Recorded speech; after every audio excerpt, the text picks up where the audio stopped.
नमस्कार दोस्तों, स्वागत है आपका हमारे चैनल सौम्या भक्ति टॉक्स में। दोस्तों, क्या आपने एक ऐसे पर्वत के बारे में सुना है जहां की चट्टानें आज भी आदि शक्ति की गूंज सुनाती हैं? एक ऐसा मंदिर जहां सदियों से शिखर पर कोई झंडा नहीं लहराया, लेकिन फिर 500 साल बाद कुछ ऐसा हुआ जिसने पूरी दुनिया को हैरान कर दिया। कहते हैं यहाँ आज भी रात के अंधेरे में माँ काली स्वयं विचरण करती हैं। आखिर क्यों इस मंदिर के ऊपर सदियों तक कोई शिखर नहीं बनाया गया? क्या था वो प्राचीन श्राप जिसने एक शक्तिशाली साम्राज्य को मिट्टी में मिला दिया? और क्या है उस गुप्त गुफा का राज जो सीधे पाताल की ओर जाती है?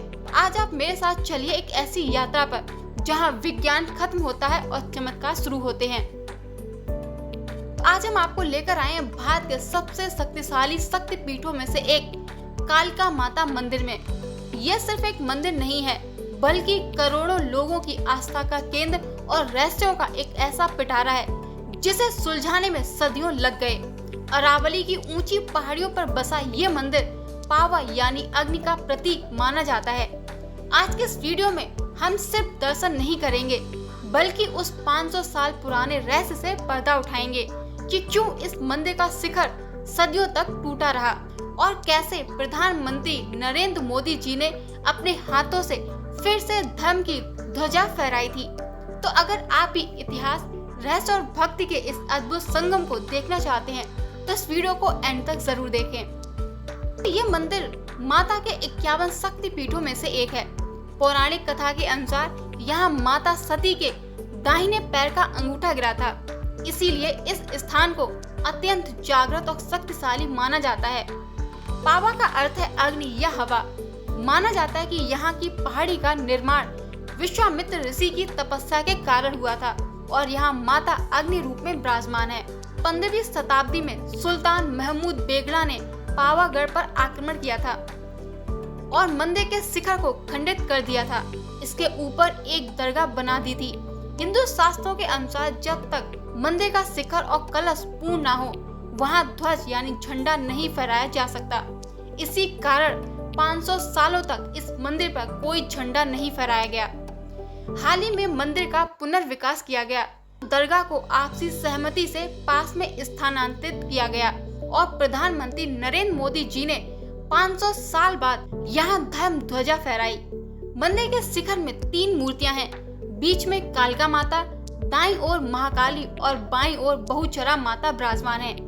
पहाड़ी की चोटी तक पहुंचने के लिए लगभग 2500 सीढ़ियां हैं। हालांकि अब यात्रियों के लिए रोपड़े यानी उड़न खटोले की सुविधा उपलब्ध है, जो कुछ ही मिनटों में आपको ऊपर पहुंचा देती है। पहाड़ी पर स्थित दूधिया तालाब का दृश्य बहुत ही सुंदर माना जाता है। इसका जल औषधीय गुणों से भरपूर है। कहते हैं कि विश्वामित्र ऋषि ने इसी पहाड़ी पर घोर तपस्या की थी और उनकी भक्ति से प्रसन्न होकर माता यहाँ स्थापित हुई थी। यहाँ आज भी विश्वामित्र का एक छोटा सा मंदिर और उनकी गुफा के प्रमाण मिलते हैं।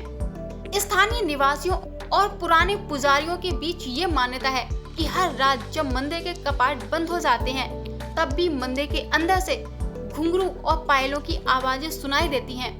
माना जाता है कि माँ कालिका आज भी रात के समय पावागढ़ की पहाड़ियों पर विचरण करती हैं। यही कारण है कि रात के समय मंदिर परिसर में किसी को भी रुकने की अनुमति नहीं दी जाती। पावा का मतलब होता है हवा। इस पहाड़ी की बनावट ऐसी है कि यहाँ साल के 365 दिन बहुत तेज हवाएं चलती हैं। लेकिन रहस्य ये है कि ये पहाड़ी एक सुप्त ज्वालामुखी का हिस्सा माना जाती है। वैज्ञानिक के अनुसार यहाँ की मिट्टी और पत्थरों में आज भी गंधक के अंश मिलते हैं, जो मंदिर की अग्नि शक्ति से जुड़ते हैं। मंदिर के पास एक बहुत बड़ी संकरी और गुप्त गुफा है। लोक कथाओं के अनुसार ये रास्ता सीधे पाताल लोक या किसी गुप्त स्थान की ओर जाता है, जिसका उपयोग प्राचीन काल में ऋषि मुनि अपनी साधना के लिए करते थे। आज सुरक्षा कारणों से इन रास्तों को बंद या सीमित कर दिया गया है, लेकिन इसके अवशेष आज भी रहस्य पैदा करते हैं। दोस्तों, बहुत कम लोग जानते हैं कि गुजरात का प्रसिद्ध गरबा नृत्य असल में माँ कालिका के इसी दरबार से शुरू हुआ था। प्राचीन काल में भक्त माँ की स्तुति के लिए उनके मंदिर के चारों ओर गोल घेरा बनाकर नृत्य करते थे। पावागढ़ को गरबा की जन्म स्थली माना जाता है और आज भी यहाँ के गरबा का आध्यात्मिक महत्व सबसे ऊंचा है। मंदिर के पास एक ऐसा स्थान है जहाँ माना जाता है कि ऋषि विश्वामित्र ने अपनी आंखों को ढककर तपस्या की थी, जिससे वे माता के साक्षात तेज को सह सके। कहते हैं कि आज भी उस विशेष स्थान पर ध्यान लगाने से अद्भुत एनर्जी महसूस होती है, जिसे केवल साधक ही अनुभव कर सकते हैं। अगर आप पावागढ़ की चट्टानों को ध्यान से देखेंगे तो वे बाकी अरावली पहाड़ियों से बिल्कुल अलग दिखती हैं। इनका रंग और बनावट कुछ ऐसी है जैसे इन्हें किसी महान ऊर्जा ने पिघलाकर बनाया हो। ये मंदिर के शक्तिपीठ होने का भौतिक प्रमाण जैसा दिखता है। मान्यता है कि इस मंदिर का नाम पावागढ़ इसलिए पड़ा क्योंकि यहाँ माता का तेज इतना है कि यहाँ की हवा यानी पावा हमेशा शुद्ध रहती है।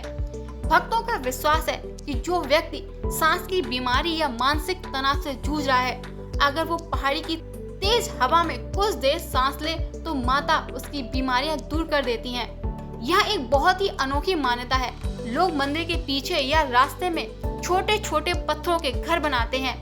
माना जाता है कि जो भक्त यहाँ सच्चे मन से पत्थरों का घर बनाता है, माता की कृपा से उसका अपना खुद का घर खरीदने का सपना बहुत जल्दी पूरा हो जाता है। साथ ही यहाँ मन्नत का धागा बांधने से अटके हुए काम पूरे हो जाते हैं। गुजरात में मान्यता है कि जब तक पावागढ़ की माता की स्तुति नहीं की जाती, तब तक नवरात्रि का गरबा सफल नहीं माना जाता। प्राचीन लोक कथा है कि माता स्वयं स्त्री का रूप धरकर भक्तों के बीच गरबा खेलने आती हैं। आज भी बड़े बड़े गरबा कलाकार अपनी पहली स्तुति माता के चरणों में समर्पित करना शुभ मानते हैं। स्थानीय लोग मानते हैं कि कालका माता पूरे पंचमहाल जिले की रक्षक हैं। मान्यता है कि ऋषि विश्वामित्र ने माता को इस शर्त पर यहाँ स्थापित किया था कि वे हमेशा इस क्षेत्र की रक्षा करेंगी। इसीलिए लोग अपनी नई गाड़ी, व्यापार या किसी शुभ काम की शुरुआत यहाँ माथा टेक कर ही करते हैं। तो दोस्तों, ये थी पावागढ़ की ऊंची पहाड़ियों पर विराजमान माँ कालिका की अद्भुत और रहस्यमय यात्रा। 500 सालों का लंबा इंतजार और फिर से फहराई हुई ये धर्म ध्वजा हमें सिखाती है कि वक्त कितना भी कठिन क्यों ना हो, धर्म की जीत हमेशा तय है। चाहे वो ऋषि विश्वामित्र की तपस्या हो या भक्तों के द्वारा बनाए गए वो छोटे छोटे पत्थरों के घर, पावागढ़ का हर कोना एक अलग ही ऊर्जा से भरा हुआ है। यहाँ आकर एहसास होता है कि माँ सिर्फ शक्ति का रूप नहीं, बल्कि हम सबकी रक्षक भी हैं।